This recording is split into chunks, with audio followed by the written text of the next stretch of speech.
Sue Feligi is a fine wildlife biologist, my research partner and the team leader from UMD. She is the proverbial Energizer bunny who somehow manages to do that without the benefit of caffeine. She is amazing at keeping her eye on the science while coordinating the logistics for the group. We are slowly convincing her she looks really good in pink. Alright, it is Friday, June 12th at 4:19 on bear patrol. And we're dealing with a grizzly about a mile away, maybe a little less. Not gonna lie, there's gonna be some pucker factor walking back through those willows tonight. Chris Feligi is the go-to person when chores need done or things need moved. He too is a bundle of energy, but he is caffeine driven. So that grizzly that we looked at earlier came up and hit the fence. You can see the sag in it right here. This was tight when we left it. He's a skilled cook in his own right, but is now mastering the art of cooking for a mob of starving people. You can see his paw prints as he was running away here. Mike put this in perspective. It's about the size of his hand. Andrew dubbed him one of the camp's Doobie Brothers, for reasons probably only known by Andrew. And he took off hauling ass. Mike Kokorin is the other Doobie Brother. He is our chief pilot and my partner when it comes to fixing things. Typical of skilled helicopter pilots, he is maniacal about organization, and that is a major reason our UAV work has gone so well. Yep. He's the only person who drinks more coffee than Chris. Andrew Barnes is the senior graduate student on the project. He's becoming a master at keeping the station running. He provides a level of subtle entertainment for those of us who watch carefully. And among the most important things I keep in my journal are obviously my data and day-to-day activities, but I also record meals, and often it's a lot of meat and carbs. So fresh vegetables are hard to come by. Yeah.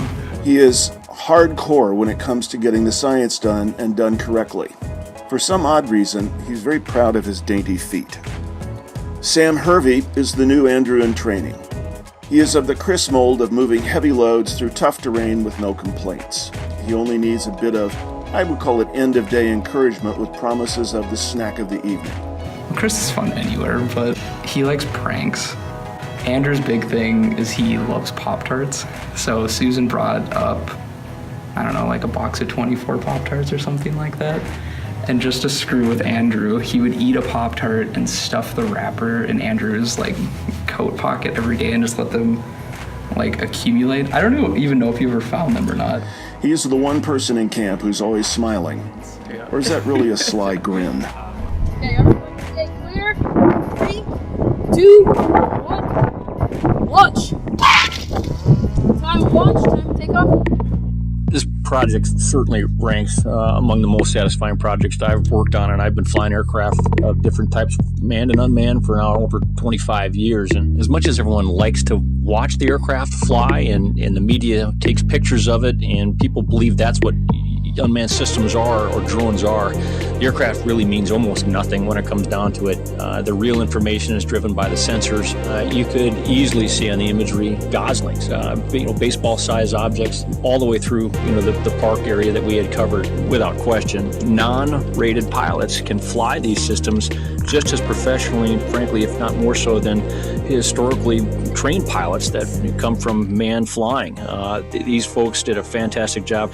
I think this team's just getting warmed up. Having run this operation for nearly 50 years, I find the UND crew to be a delight to work with, committed to the science and the work. They fully understand that safety comes first, quality science second, and fun third, but a damned important third. As a group, they've embraced the near communal lifestyle of La Perouse Bay, driven by a from each according to their ability and to each according to their needs kind of philosophy. Happily for me, their abilities are amazingly extensive and their needs are few. Well, there is scotch and of course good food. Rocky has had this rule, I think since camp has been started too, that no matter what goes on, drama or no drama, if you're mad at someone for the day or whatever, everyone comes together and eats supper together. What do you eat? There's supper and there's second supper. Yeah, you gotta, and then after supper mince. And Yeah. Yeah. Dinner is a time not just to eat and unwind, but it is also a field leveling opportunity where everyone is encouraged to add their perspectives. The amount of productivity in an evening of tossing ideas back and forth at the dinner table is just incredible to just sit there and watch this sort of happen. Many of the advances over the years have been student-driven, and our strength draws from everyone's openness to learn. And it was Bill Nye who said that everyone you will ever meet will know something that you don't know. So it's not as if there's authorities. It's not as if there's someone whose word is law.